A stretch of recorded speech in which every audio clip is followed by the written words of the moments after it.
এ নওজওয়ানেরা, যুবকেরা, ছেলেরা, বাচ্চারা, হযরতে বেলাল রাদিয়াল্লাহু তাআলা আনহু আল্লাহর ফয়সালাকে প্রাধান্য দিয়েছিলেন, দুনিয়ার মানুষের প্রাধান্য দেননি।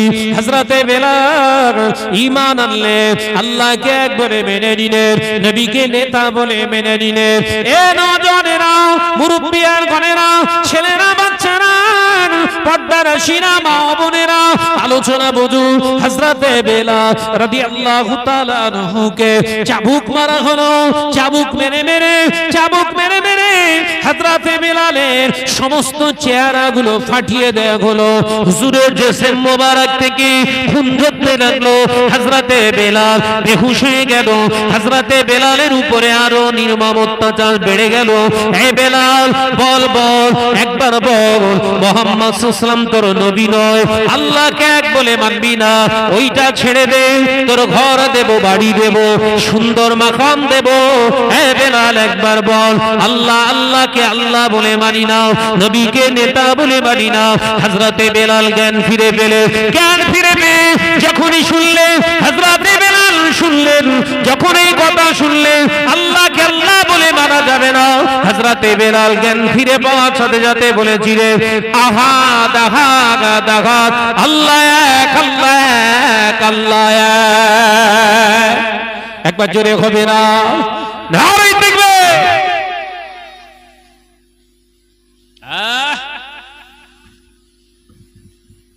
বেলাল একা, সব কাফের, সব কাফের, বেলাল একা, ঈমান হারা হয়নি। আর আমাদের সামান্য 500 টাকা দিলে ঈমান ফুরুক করে পালায়। এই কথা বলছেন না কেন? আমি কি ঠিক বললাম না ভুল বললাম গো? একটু জোরে বল না রে বাবা।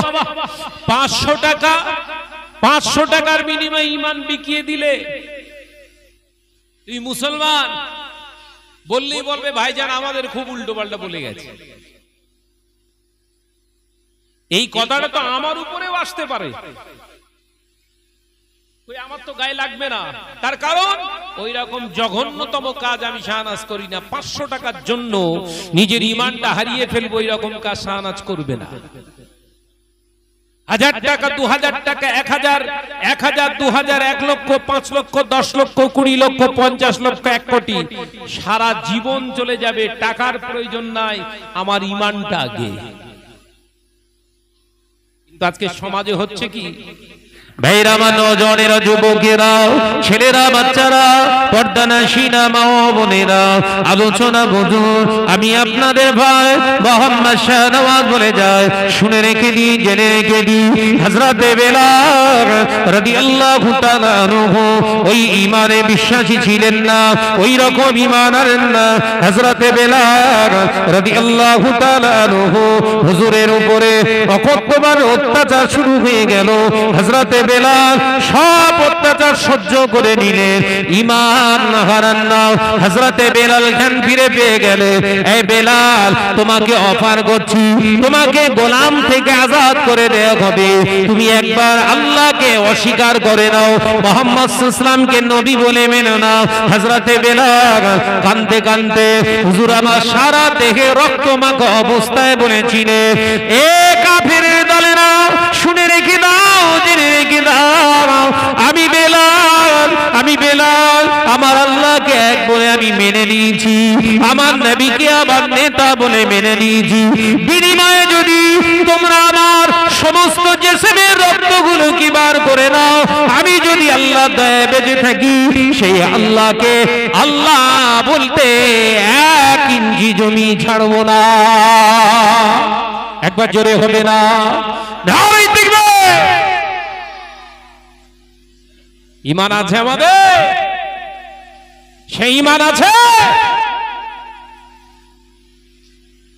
আমাদের বিশ্বাস উঠে গেছে, আমাদের রিজিকের সম্মানের মালিক আল্লাহ, এই বিশ্বাসটুকু আমাদের ভিতরে আর নেই। আমরা ভাবি আমাদের সম্মান, আমাদের ইজ্জত, আমাদের ঝান্ডা, আমাদের দল, আমাদের গ্রুপ, আমাদের ক্লাব, আমাদের সংগঠন, আমাদের ব্যানার, এই চিন্তা রেখে যদি চলেন, আগামী দিনে আরো খারাপ দিন আসছে, বাঁচতে পারবেন না। বাঁচতে পারবেন না। সাবধান হয়ে যান। ঘরের মেয়েটাকে আসিফা করার আগে, ঘরের মেয়েটাকে বিলকিস বানু করার আগে, ঘরের মেয়েটাকে এই ডক্টর বোনটা করার আগে সচেতন হন ঈমানের দিক থেকে। বাঁচতে পারবেন না। ঈমান যদি থাকে আল্লাহর গায়বী মদদ আসবে, শেষ করে দিয়ে যাবে। আল্লাহ বহাল তবিয়াতে ইজ্জতের সঙ্গে আল্লাহ জমিনে আপনাকে টিকিয়ে রাখবে। একবার জোরে বলুন, একবার জোরে বলবেন না। বৃষ্টি তো সব জমে গেছে।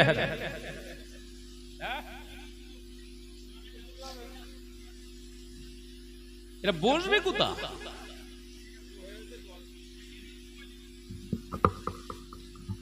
কি বুঝলে? তোরা সব ড্যাঙের দিকে যা। পানি গোছ পর্যন্ত ডুবে গেছে গো। যা যা যা যাও, ড্যাঙার দিকে যা, রাস্তার দিকে যে বস। মাশাআল্লাহ, খুব সুন্দর বৃষ্টি হচ্ছে। আপনার নারাজ নাকি? এই জোরে বলেন, নারাজ?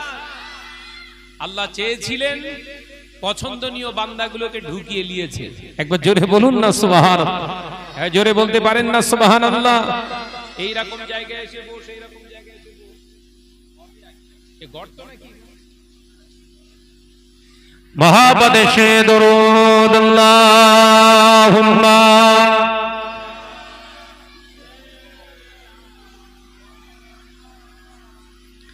आवाज में बड़ी आलिम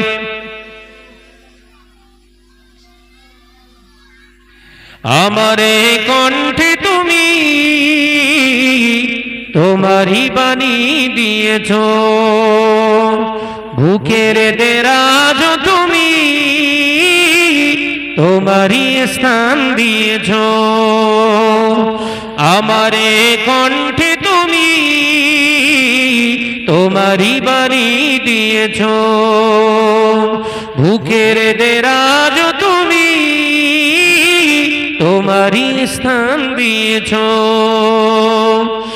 এত ভালোবাসো কেন মালিক আমার কি করে শুকর করি আমি তোমার কি করে শুকর করি আমি তোমার জোরে হবে না আরে কি জোরে হবে না আমারে কণ্ঠে তুমি তোমারি বাণী দিয়েছো লা ইলাহা ইল্লাল্লাহ জোরে জোরে লা ইলাহা ইল্লাল্লাহ পৃথিবীর দিকে দিকে উজুদুরি দে শান্তি মোরা পেলাম তোমার দিকে পৃথিবীর দিকে দিকে উজুদুরি দে শান্তি মোরা পেলাম তোমার দিকে রহমত যে তোমার করুণা বেশমার রহমত যে তোমার করুণা বেশমার সেজদাতে নুয়ে পড়ে মাথার এত ভালোবাসো কেন মালিক আমার জোরে হবে না আর কি জোরে হবে না নারে দেখবে আমারে কণ্ঠে তুমি তোমারি বাণী দিয়েছো বুকের দেরাজ তুমি তোমারি স্থান দিয়েছো লা ইলাহা ইল্লাল্লাহ লা ইলাহা ইল্লাল্লাহ আকাশেতে যত দেখি শত তারা তোমার তাসবিতে আত্মহারা আকাশেতে যত দেখি শত তারা তোমার জিকিরে আত্মহারা তুমি যে রহমান তুমি যে দয়াবান তুমি যে রহমান তুমি যে দয়াবান করুণা সারা পৃথিবী মগে এত ভালোবাসো কেন মালিক আমার জোরে হলো কোথায় আর একটু জোরে হবে না আমারে কণ্ঠে তুমি তোমারই বাণী দিয়েছ, বুকের দেরাজ তুমি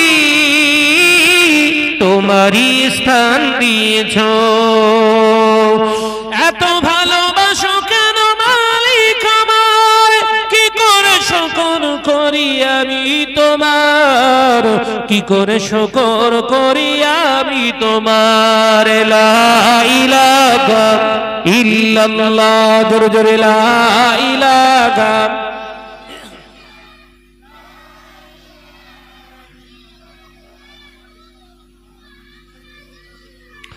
ও নওজওয়ানেরা, মুরব্বিয়ান গণেরা, ছেলেরা বাচ্চারা, পর্দানাশীনা মা বোনেরা, হযরতে বেলাল রাদিয়াল্লাহু তাআলা আনহু আল্লাহকে এক বলে মেনে নিয়েছিলেন।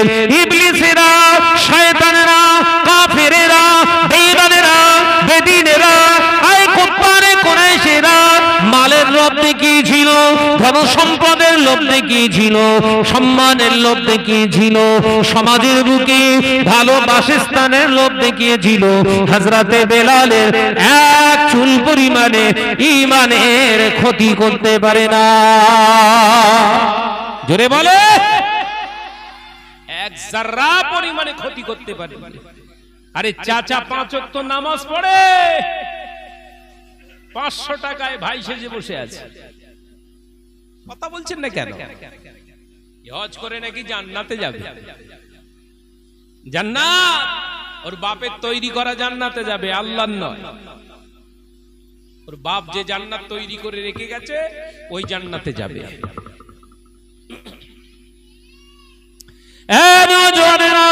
যুবকেরা, ছেলেরা, বাচ্চারা, পর্দানাশীনা মা বোনেরা, আল্লাহ পাক আল্লাহ তাআলা পাক মুকান্নাসুল কালামে ওই জন্য আল্লাহ পাক জানিয়ে দিয়েছিলেন, ইয়া আইয়ুহাল্লাযীনা আমানু, হে আমার বিশ্বাসী সম্প্রদায় বান্দারা, তোমরা যারা ঈমান এনেছো, আমি আল্লাহকে এক বলে মেনে নিয়েছো, আমি আল্লাহ পাক আমার হাবিবকে তোমরা যদি নেতা বলে মেনে থাকো, আমি আল্লাহ তোমাদের আহ্বান করছি, উদখুলু ফিস-সিলমি কাফা, ইসলামের ভিতরে তোমরা পরিপূর্ণ রূপে চলে এসো। আমি আল্লাহ পাক তোমাদের জানিয়ে দিচ্ছি, শুনে রেখে দাও, ইসলামের ভিতরে তোমরা যদি কমপ্লিট এসে যাও, তোমাদের হেফাজতের দায়িত্বটা আমি আল্লাহ নিয়ে নিলাম। একবার জোরে হবে না, একবার জোরে হবে না। এ নওজওয়ানেরা, আমানুদু খুলু, তোমরা ঈমান আনার পরে প্রবেশ করো সিলমি কাফা, ইসলামের ভিতরে, ইসলামের ভিতরে তোমরা প্রবেশ করো। ইসলামের ভিতরে প্রবেশ করলে কি হবে? আমার বেলালকে, আমার হাবশী বেলালকে আমি আল্লাহ পাক যেমন হেফাজত করেছিলাম, আমার হযরতে শুআয়ব রাদিয়াল্লাহু তাআলা আনহু কি যেমন হেফাজত করেছিলাম, আমি আল্লাহ পাক আমার সমস্ত বদরের সাহাবীদেরকে যেমন আল্লাহ দরজা দিয়েছিলাম, আমার নবীর সাহাবীরা উহুদের ময়দানে যেমন জান দিয়ে আমি আল্লাহর জন্য, আমার হাবিবের জন্য, ইসলামের জন্য জান দিয়ে দেওয়ার কারণে তাদের মর্তবা, তাদের দরজাটা আমি আল্লাহ সবার ঊর্ধ্বে রেখে দিয়েছি। আমি আল্লাহ জানিয়ে দিলাম, শুনে রেখে দাও, জেনে রেখে দাও, তোমাদের সম্মান, তোমাদের ইজ্জত, তোমাদের শহরত আমি আল্লাহ পাক হেফাজত করব। তার একটা বড় দৃষ্টান্ত আজও তোমরা দেখতে পাও। বদরের ময়দান এখনো আছে, উহুদের ময়দান এখনো আছে, জঙ্গে জামালের ময়দান এখনো আছে, তাবুকের ময়দান এখনো আছে, সিফিনের ময়দান এখনো আছে, কারবালার ময়দান এখনো আছে। আমি আল্লাহ পাক আল্লাহ তাআলা ওই সমস্ত ময়দানে সমস্ত যে সমস্ত আমার শাহাদা বান্দারা এখনো তারা শুয়ে রয়েছে, তাদের কবরটাকে আমি আল্লাহ ইজ্জতের সঙ্গে রেখে দিয়েছি। হাজার হাজার নয়, লাখে লাখে নয়, কোটি কোটি আমার ইমানদার হাজী বান্দারা তাদের কবরটা জিয়ারত করে আসে। একবার জোরে হবে না? ইমানের সঙ্গে মরলেই দরজা পাওয়া যায়। আমার আপনার গ্রামে জালালসিতে বহু মানুষ কবরস্থানে শুয়ে আছে না নয়? এ জোরে বলেন। বহু মুরব্বী, বহু মা, দাদি, খালা, ফুপি, নানা, নানি, শ্বশুর, শাশুড়ি কবরস্থানে শুয়ে আছে না নাই? বছরে একবার তাদের কবরটা জিয়ারাত করতে যায়। আর একটু মওকা পেলে, একটু সুযোগ পেলে ফুরফুরা শরীফে, একটু সুযোগ পেলে উলুবেড়িয়ায় চলে যান। কেন গো? আপনার দাদু হয়? কথা বলছেন না কেন? আপনার দাদু তো এই বাঁশ বাগানে শুয়ে আছে, ফুরফুরায় চলে যান কেন? বৈশাখ আল্লামা হিন আল্লামা রুহুল আমিন রাহমাতুল্লাহ আলাইহির দরবারে চলে যান কেন? সুফি আব্দুল মোমিন সাহেব রাহমাতুল্লাহ আলাইহির দরবারে চলে যান কেন? শাহ সুফি হযরতে ফাতেহ আলী ওয়াইসি মানিকতলায় শুয়ে আছে, চলে যান কেন? কেন কেন? তার কারণ ঈমানের সঙ্গে তারা দুনিয়া ছেড়েছে, তাদের হেফাজত সম্মানের দায়িত্ব আল্লাহ রেখেছে। ওই জন্য রক্তের মানুষ না হলেও আল্লাহ আপনার ওই জাররা পরি ঈমানটুকু রেখে দিয়েছে, ঈমানের সঙ্গে কানেকশন করানোর জন্য আল্লাহ সেখানে হাজির করায়। একবার জোরে বলুন, একবার জোরে বলবেন না? বেঈমান কাঠমোল্লা, কাঠমলি সাহেব, কাঠ মুসল্লির পাল্লায় পড়বে, জীবনে কবরস্থানের দিকে আপনাকে আর ঘুরতে দেবে না। কাঠমোল্লা আছে না নাই? এই কথা বলে না যে আল্লাহ শুকর, আল্লাহ যদি চায় কালকে 10:50-এ শিয়ালদা থেকে গাড়িতে উঠবো, আজমিরির রওনা হচ্ছে, আজমির শরীফে যাচ্ছি। কেন? হিন্দুস্তানের বাদশা শুয়ে আছে। একবার জোরে বলুন না, জোরে বলবেন না? হিন্দুস্তানের বাদশা কে? খাজা গরিবে নওয়াজ মঈনুদ্দিন চিশতি আজমিরি রাহমাতুল্লাহ আলাইহি। একবার জোরে বলুন না সুবহানাল্লাহ। ঈমান পাকা মজবুত, ও যে প্রান্তেই থাক ঈমানের কানেকশন ভালো থাকলে ঠিক হাজির করে দেবে। একবার জোরে বলুন না। হাজার হাজার কোটি কোটি টাকার মালিক আমার নিজে চোখে দেখা। মক্কা শরীফ, মদিনা শরীফ তো দূরের কথা, আজমির শরীফ পর্যন্ত এখন যেতে পারিনি। তারা ভুল বলে ফেললাম। কানেকশন যেরকম ঈমানের সঙ্গে রাখবেন, আল্লাহর সঙ্গে, রাসূলের সঙ্গে, দুনিয়াতে আল্লাহ সেই মানুষের সোহবতে বারবার আল্লাহ হাজির করাবে। একবার জোরে বলুন না সুবহানাল্লাহ। যদি কাঠমোল্লার সঙ্গে থাকে, কাঠমোল্লার কাছে বারে বারে আপনাকে নিয়ে যাবে। কাঠ মুসল্লির সঙ্গে যদি থাকে, কাঠ মুসল্লির কাছে বারে বারে নিয়ে যাবে। কথা বুঝছে? সাবধান হন। হযরতে বিলাল রাদিয়াল্লাহু তাআলা আনহুকে মারতে মারতে সমস্ত শরীরটা ফাটিয়ে ফেলেছে, যারা পরিমাণে জানটুকু বেঁচে আছে, বেহুশ হয়ে যাচ্ছে, আবার জ্ঞান ফিরছে, আবার মার। এ বিলাল বলো, আল্লাহকে মানি না, জমিনের মালিক, আসমানের মালিক, আমাদের ওই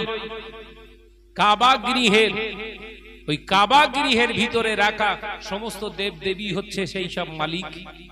স্বীকার করে লাও, বাপদাদার 14 পুরুষের ধর্ম, কিচ্ছু বলবো না। হযরতে বিলালের চোখ দিয়ে পানি নয় রক্ত বের হচ্ছে, এত মার মেরেছে।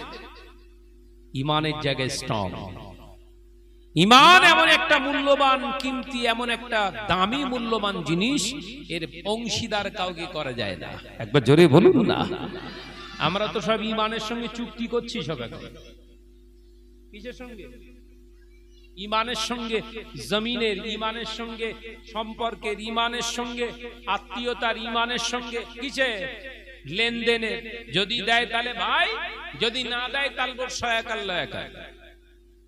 কথা বলছেন না কেন? ভুল বলে ফেললাম। আল্লাহ নবী কলেজার সাহাবী হযরতে বেলাল রাদিয়াল্লাহু তাআলা আনহু, হুজুর আমার জ্ঞান ফিরে পেলেন, হুজুর আমার জ্ঞান ফিরে পেলেন। হযরতে বেলালকে আবার বলতে লাগলেন, এ বেলাল, তুমি এত মার খাচ্ছ, তোমার শরীর থেকে রক্ত ঝরছে, খুন ঝরছে। এ বেলাল, তুমি একবার তুমি বলে দাও, আমি আল্লাহকে আল্লাহ বলে মানি না, নবীকে নেতা বলে মানি না।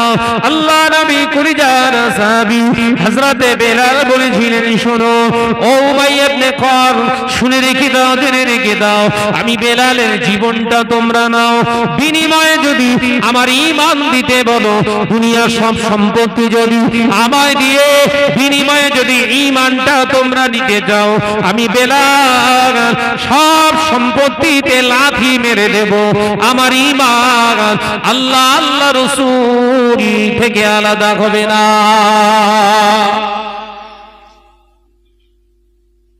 হ্যাঁ, এই তো ওয়াজ করতে আসার আগে ফতোয়া লিখছিল, ভাইজান হার গলায় দেয়া যাবে? হার হার ছেলেদের কি বলছে? ছেলেরা গলায় হাত দিতে পারবে? লোহার ধরেন, পিতলের, দস্তা, তামার দিতে পারবে? পারবে না। কেন? তাশাব্বাহুন নিসা, মহিলাদের অনুকরণ করা হবে, হারাম। কথা বুঝতে পারছেন নাকি? ছেলেদের হার পরা কি? এই কথা বলে না তো, সব চুপ করে। হার সব গলায় আছে নাকি? আছে। মেয়েরা গলায় দেবে অলংকার। ছেলেদের জন্য একটা আঙ্গুটি জায়েজ আছে, বৈধ আছে, হালাল আছে। একটা আঙ্গুটি, কিসের আঙ্গুটি? রৌপ্য চাঁদির আঙ্গুটি পরতে পারেন, তবে নিয়ত রাখতে হবে রাসূলুল্লাহ পরেছিলেন বলে পরছি, একটা সুন্নাত আদায় হবে। একবার জোরে বলুন না, একবার জোরে হবে না। ঘরের ছেলেরা সব হাতে বালা পরে ঘুরছে গো। ছেলে না মেয়ে না হিজড়া বোঝায় মুশকিল। এ কথা বলছেন না কেন? আমি কি ভুল বলছি? পাশেই তো ধুলোগড়, ওই টোল ট্যাক্সে সব দাঁড়িয়ে থাকে শাড়ি পরে। হ্যাঁ গো, ওরা মেয়ে ছেলে? কথা বলে না তো, জোরে বল না রে বাবা। ওই ধুলোগড়ে যারা টোল ট্যাক্সে থাকে সব মহিলা। আমি ওদেরকে মামু বলে ডাকি, মামু।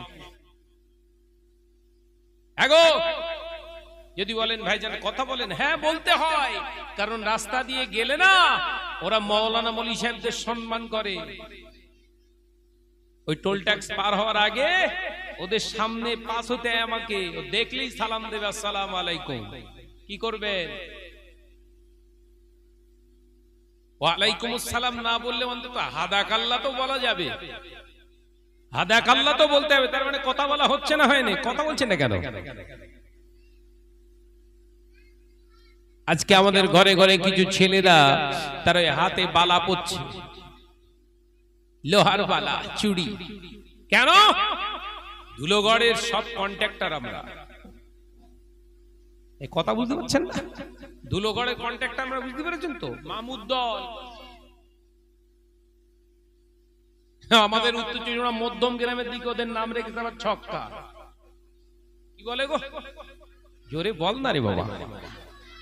ছক্কা। আপনাদের দিকে কি বলে? হিজড়া বলে তো। হিজড়ার আর মহিলারা হাতে বালা পরবে, কোনো পুরুষ নয়।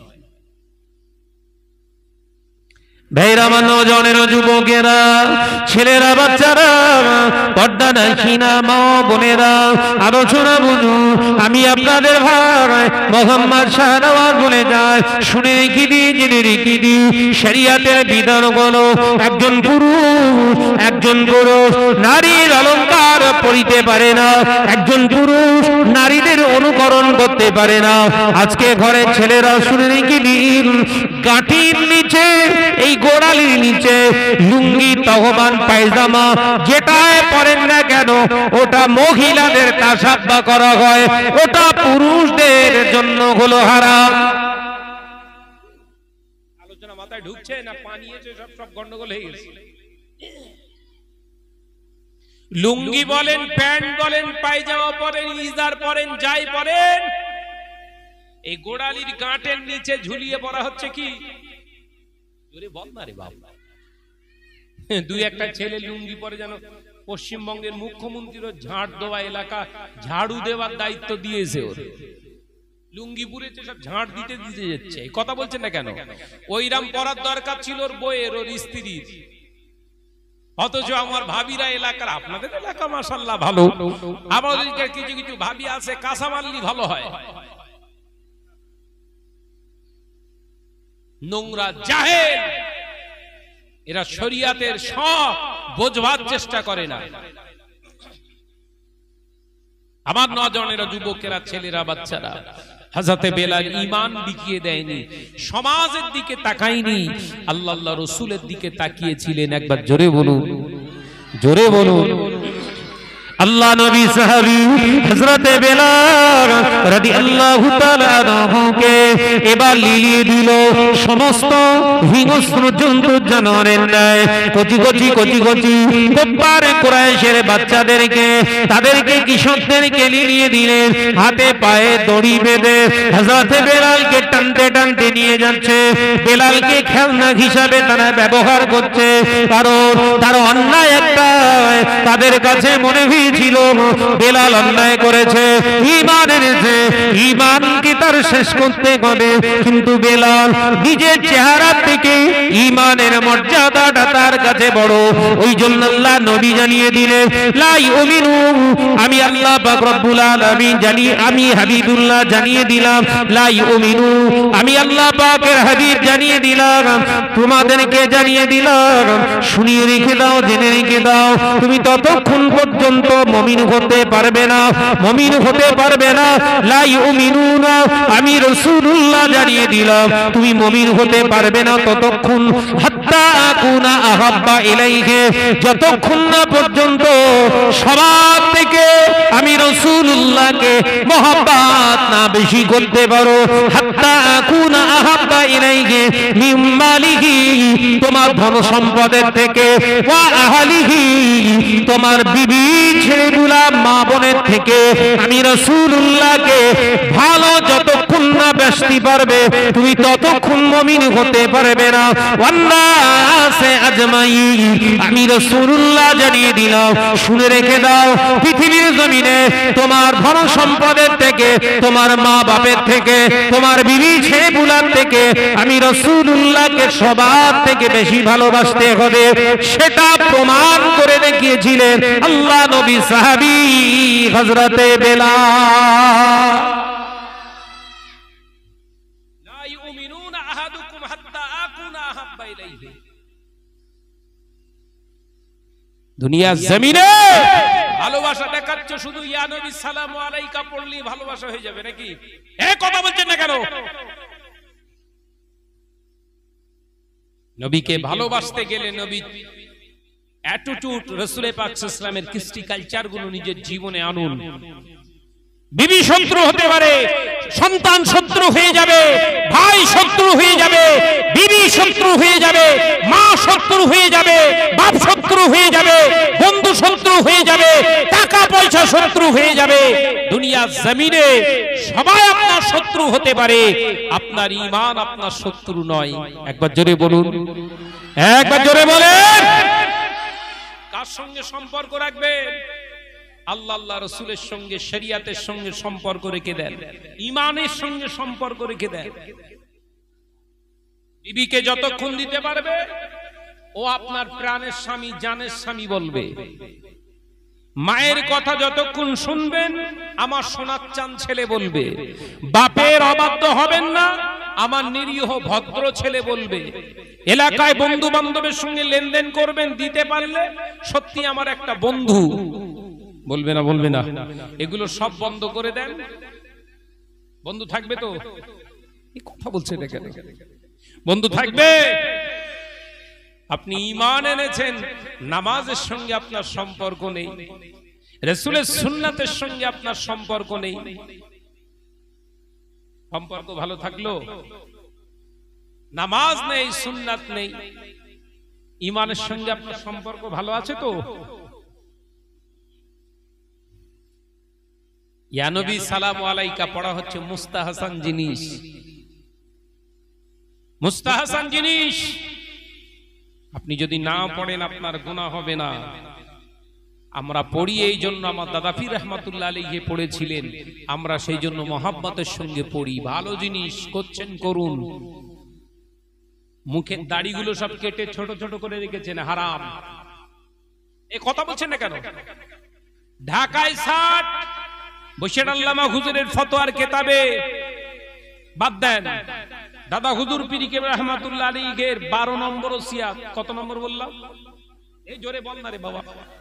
12 নম্বর ওসিয়াতের ভিতরে হুজুর কেবলা পরিষ্কার জানিয়ে দিলেন, বাবা খবরদার তোমাদের দাড়িকে ছোট করে রাখবে না। ঢাকাই শার্ট বলা হয়, এক মুষ্টি দাড়ি রাখবে। এক মুষ্টি দাড়ি রাখা হুজুর কেবলা বললেন তোমাদের জন্য হলো ফরজ। আল্লামা রুহুল আমিন রাহমাতুল্লাহ আলাইহি কিতাবের ভিতরে লিখছে,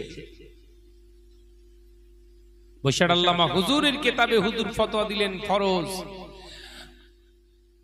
আবু হানিফা রাহমাতুল্লাহ আলাইহি, হযরত নুমান বিন সাবিত রাহমাতুল্লাহ আলাইহি, আবু হানিফা জানাকে আমরা জানি, আমরা জানার ইমাম হিসাবে, আমাদের ইমাম হিসাবে আমরা মানি। তিনি বললেন এক মুষ্টি পরিমাণে দাড়ি রাখা হচ্ছে তোমাদের জন্য ওয়াজিব। হ্যাঁ, ইয়া নবী সালামু আলাইকা পড়লে হয়ে গেল। আমার দাদা পীর রাহমাতুল্লাহ আলাইহি দাড়ি ছোট করে দাড়ি কামিয়ে ইয়া নবী পড়েছিলেন। বিবেককে প্রশ্ন করুন, আমরা সালাম কিয়াম করি, সালাম কিয়ামের আমার মতো ভক্ত বোধহয় আপনারা নন, এখানে কেউ দেখাতে পারবেন না। অন্যান্য আকায়েদের দাওয়াতে যাই আমি, অন্যান্য আকীদার মানুষরা দাওয়াত করে যাই, সেই সব জলসায় গিয়ে আপনার বলে ভাইজান আপনি কিয়াম করবেন না, যদি কিয়াম না করতে দিস তাহলে দুয়াও করব না। এমনি প্লেন কোরআন হাদিস থেকে জলসা করে পালিয়ে যাব, দুয়াও করব না। কিরাম ভক্ত বুঝতে পেরেছেন তো? কিন্তু সালাম কিয়াম কে করবে? আমার দাদা পীর রাহমাতুল্লাহ আলাইহি তিনি করেছেন। তিনি নামাজ কাজা করতেন না, তিনি দাড়িকে ছোট করে রাখতেন না। দাদা পীর রাহমাতুল্লাহ আলাইহি জীবনে কোনদিন পরের সম্পত্তিকে ভাগরা দখল করেননি, বরঞ্চ পূর্ব এলাকায় যাও, বিঘে কি বিঘে, বিঘে কি বিঘে ভাগ চাষ করতে করতে দখল করে বসে আছে দাদা পীর রাহমাতুল্লাহ আলাইহির জমি। আমার নিজে চোখে দেখা, আমি নিজে তার প্রমাণ প্রুফ হচ্ছে আমি নিজে। এই কয়েকদিন আগে আমি ফুরফুরা এসেছিলাম, ফুরফুরা শরীফে। কোন এক ভাইজান হুজুর কেবলার সঙ্গে বসে বসে আলোচনা করতে করতে ভাইজান হুজুর দেখলাম দলিল বার করেছে, জমির দলিল। দাদা পীর রাহমাতুল্লাহ আলাইহি কোথায় কোথায় কত বিঘে জমি আছে, সম্পত্তি আছে, আর এখন কি অবস্থায় আছে সে শুনলে এমনি মাথা বিগড়ে যাবে। আর এক বিঘেতের জন্য ছটফট করছো? ইমানদার এই কথা বলছেন না কেন? ভুল বকছি? কদিন দুনিয়ার জমিনে কদিন বাঁচবে? কদিন? বিবিকে বোঝান। বিবি বলে মাকে এত সুন্দর শাড়ি দিয়েছ, আমারটা কই? ওই বিবিকে বোঝান আমি মায়ের সন্তান, মায়ের একটা ভালো কাপড় দিয়েছি, মা খুশি হবে। তুমি তো আমার অর্ধাঙ্গিনী, আমার কষ্টটা তুমি বুঝবে না? আমি তোমার কম জিনিসটা দিচ্ছি তার কারণ তুমি আমার অর্ধাঙ্গিনী, তুমি আমার বিবি, তোমার কম দামি জিনিসটা আমার মায়ের থেকে কম দামি জিনিসটা তোমার দিলাম, কিন্তু সব থেকে বড় দামি জিনিস তো আমি রইলাম, আমি তোমার স্বামী। কথা বলছেন না কেন? বুঝাতে পেরেছেন? ব্যাকা বুঝবে কি আর বোঝাবে কি? ভাইরা, নওজওয়ানেরা, যুবকেরা, ছেলেরা, বাচ্চারা, পর্দানাশীনা মা বোনেরা, আল্লাহ নবী কলেজা সাহাবী হযরতে বেলাল রাদিয়াল্লাহু তাআলা আনহু হুজুর আমার দেখতে পাওয়া যায় মা আজ সমস্ত কুফারে কুরাইশের ছেলে বাচ্চারা, কাফের বাচ্চারা টানতে টানতে নিয়ে যায় গরম বালু রাশি পাথরের উপর দিয়ে। হযরতে বেলাল রাদিয়াল্লাহু তাআলা আনহু চেহারা ছিঁড়ে যায়, শরীর মোবারকটা গোশতের ভিতরে পাথর ঢুকে যায়, কচগুলো ঢুকে যায়। হযরতে বেলাল বেহুশ অবস্থায় পড়ে রইলেন। সবাই ভাবলো বেলাল আর জীবিত নাই। না না না, কি করব? ছেড়ে দেয়া যায় না, এর এই মৃত বডিটাকে এমনি করে উল্টো করে শুইয়ে দিয়ে, উল্টো করে শুইয়ে দিয়ে এমনি করে বড় পাথর, দুটো বড় বড় পাথরের পিঠের উপরে চাপিয়ে দে। আসমানের সূর্যের তাপের গায়ে লাগো, এ বুঝু ঈমান আনা করো কত অপরাধ। হযরত বেলাল রাদিয়াল্লাহু তাআলা আনহু হুজুর বেহুশ হয়ে আছে, হুজুরের গায়ের উপরে বড় বড় দুটি পাথর চাপিয়ে দিয়েছে। হযরত বেলাল রাদিয়াল্লাহু তাআলা আনহু হুজুর বেহুশ অবস্থায় পড়ে রইলেন। হুজুরের জ্ঞান ফিরে এলো। হুজুরের জ্ঞান ফিরতে হযরত বেলাল যখন মাথা তুলে দেখতে লাগলেন, না না না, ওই কাফেরের বাচ্চাগুলো আবার হযরত বেলালকে ধরে আবার পেটাতে পেটাতে টানতে টানতে নিয়ে গেলেন। হযরত বেলাল রাদিয়াল্লাহু তাআলা আনহুকে টানতে টানতে উমাইয়া ইবনে খালফের কাছে নিয়ে চলে এলেন।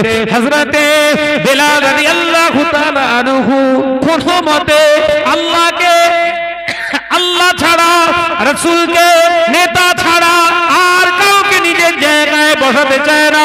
মারতে লাগলেন, চিৎকার করে আওয়াজ দিয়ে দিয়ে বলতে লাগলেন, আহাদ আহাদ আহাদ। আল্লাহ নবীর সাহাবীর আওয়াজটা হযরতে আবু বকর সিদ্দিক রাদিয়াল্লাহু তাআলা আনহু হুজুর শুনতে পেলে রাস্তা দিয়ে যাচ্ছিলেন। উমাইয়া ইবনে খালফের পাঁচিলের ভিতর থেকে আওয়াজ আসে। হযরতে আবু বকর সিদ্দিক রাদিয়াল্লাহু তাআলা আনহু হুজুর আমার পাঁচিলের ভিতরে ঢুকে পড়লেন। উমাইয়া ইবনে খালফকে বললেন, এই উমাইয়া, থেমে যাও, কেন মারো? তোমার যদি বেলা, তোমার গোলাম যদি তোমার কথা না শুনে, তোমার গোলাম যদি তোমার অবাধ্য হয়ে যায়, তুমি এমন অত্যাচার করো না, পারলে তুমি বিক্রি করে দাও। ওই সময় উমাইয়া ইবনে খালফ বলেছিল, এই কদাকার কালো হাবশী দেশের মানুষটাকে কে ক্রয় করবে, কে কে নেবে? আল্লাহ নবী সাহাবী সিদ্দিক একবার বলেছিল, উমাইয়া ইবনে খালফ, বলো তোমার বেলাল, তোমার এই গোলামটাকে কত দিলে তুমি বিক্রি করবে? হযরতে আবু বকরের কথা শুনে উমাইয়া ইবনে খালফ হেসে বলেছিলেন, আমাকে কমপক্ষে এমনি করে 2000 দিরহাম দিতে হবে, তবে এই গোলাম বিক্রি হবে। হযরত আবু বকর কেঁদে বলেছিলেন, এই উমাইয়া ইবনে খালফ, এই বললে তুমি বেলালের দাম নাই? কালো কদাকার, বেলাল তোমার অবাধ্য, তোমার কাছ থেকে তো বেলালকে ঘটিয়ে দিলে তুমি বেঁচে যাও, তার এত দাম তুমি কেন বলো? হযরতে আবু বকরের কথা শুনে উমাইয়া ইবনে খালফ বলেছিলেন, এ আবু বকর, তুমি কি বলতে চাও? হযরতে সিদ্দিক একবার আবু বকর সিদ্দিক বলেছিলেন, এ উমাইয়া ইবনে খালফ, যাও, আমি 1000 দিনার দিয়ে বেলালকে আমি ক্রয় করে নিলাম।